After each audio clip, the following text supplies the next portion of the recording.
नमस्कार दोस्तों, स्वागत है आप सभी का विक्टर एकेडमी के यूट्यूब मंच पर। मैं आपका साथी देशराज मीना आज एक नई वीडियो के साथ में उपस्थित हुआ हूं। दोस्तों, आज बात करेंगे इस वीडियो में जयशंकर प्रसाद जी के बारे में, जो छायावाद के एक आधार स्तंभ कवि रहे हैं। जयशंकर प्रसाद के हम संपूर्ण जीवन परिचय के बारे में बात करेंगे, उनके भाव पक्ष, कला पक्ष एवं साहित्य में स्थान एवं समस्त रचनाओं का हम क्या करेंगे साथियों, अध्ययन करेंगे। तो चलिएगा प्रारंभ करते हैं। जयशंकर प्रसाद। जयशंकर प्रसाद हिंदी साहित्य के महान कवि, नाटककार और कहानीकार थे साथियों। उनका जन्म 1889 में उत्तर प्रदेश के वाराणसी के जाने माने सुगनी साहू परिवार में हुआ था साथियों। ओके, वे हिंदी साहित्य के छायावाद युग के प्रमुख स्तंभों में से एक थे साथियों। ओके, और बाल्यकाल में ही सर से माता पिता का क्या उड़ गया था साथियों, उनके सर से साया उड़ गया था। ओके, और सन 1937 में मात्र कितने वर्ष की अवस्था में साथियों, 48 वर्ष की अवस्था में इस महान साहित्यकार का क्या हो जाता है, देहांत हो जाता है, अल्पायु में ही निधन हो जाता है। ओके, अब देखिएगा इनकी रचनाएं दोस्तों। इनकी प्रसिद्ध रचनाएं कामायनी। कामायनी एक महाकाव्य है। ओके, आंसू, लहर, झरना, प्रेम, पथिक, चित्राधार, महाराणा का महत्व, कानन कुसुम, ये प्रमुख क्या है, काव्य कृतियां हैं। अब बात आती है साथियों कि चंद्रगुप्त, स्कंदगुप्त और आजाद शत्रु और ध्रुव स्वामिनी, ये इनके क्या है साथियों, नाटक हैं। ये पता होना चाहिए कि नाटक कौन कौन से है, चंद्रगुप्त, स्कंदगुप्त, ध्रुव स्वामिनी और आजाद शत्रु, ये क्या है दोस्तों, नाटक हैं। अब बात आती है भाई कि तितली, कंकाल, इरावती, ये उपन्यास है इनके, और आकाशदीप, आंधी, इंद्रजाल, ये साथियों क्या है, इनकी कहानी है।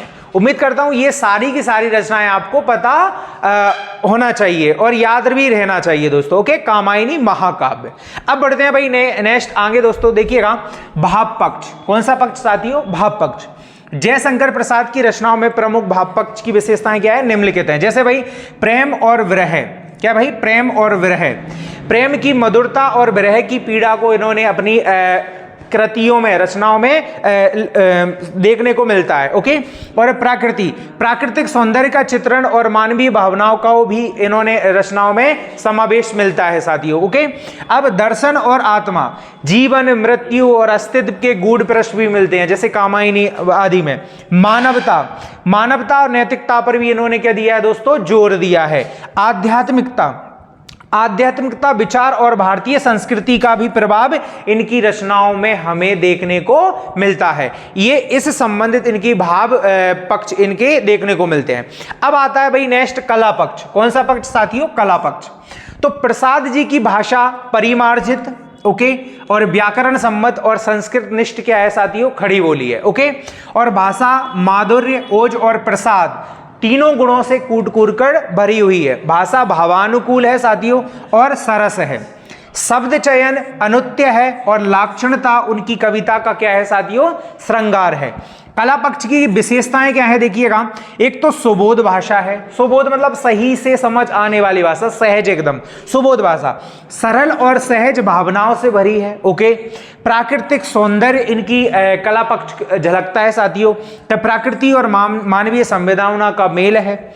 भावनात्मक गहराई है, प्रेम, विरह और जीवन की सूक्ष्मता से संबंधित उन्होंने अपनी कलाएं बिखेरी हुई है साथी। ओके, संगीतात्मकता, लय और ताल की भी इनकी पंक्तियों में, इनकी रचनाओं में, कविताएं, कहानी, उपन्यासों में देखने को हमें मिलता है साथी। ओके, और विविधता, कविता, नाटक और कहानी में अद्वितीयता है इनकी साथी। ओके, यानी कि विविधता, कई सारी कलाओं का इन्होंने अपने प्रदर्शन किया है। ओके, अगला देखिएगा नेक्स्ट और अंतिम बिंदु साथियों, साहित्य में स्थान।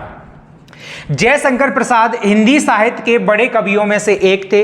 उन्हें छायावाद का प्रमुख कवि माना जाता है और आधुनिक हिंदी साहित्य में इनका स्थान क्या है साथियों, शीर्ष स्थान है। और प्रसाद ने प्रकृति को बहुत ही खूबसूरती से लिखा है साथियों। ओके, इनकी रचनाओं में प्रकृति के बारे में बहुत ही बेहतरीन ढंग से हमें देखने को मिलता है। इन्हें मानव भावनाओं से जोड़ा है, जिससे उनकी कविताएं जीवंत बन जाती है। उनके लेखन में भारतीय संस्कृति और आध्यात्मिकता की झलक देखने को मिलती है। ओके साथियों, जो आज भी लोगों को क्या करती है, प्रेरित करती है साथियों। ओके, और जयशंकर प्रसाद ने हिंदी साहित्य में एक खास जगह बनाई है और उनकी रचनाएं आज भी नई पीढ़ी को क्या देती है दोस्तों, प्रेरणा देती है। ओके, एक कवि, नाटककार, उपन्यासकार तथा कहानीकार के रूप में सदैव स्मरण किए जाते रहेंगे। ओके दोस्तों, उम्मीद करता हूं ये वीडियो आपको पसंद आई होगी। मिलते हैं अगली वीडियो में। जय हिंद, जय भारत।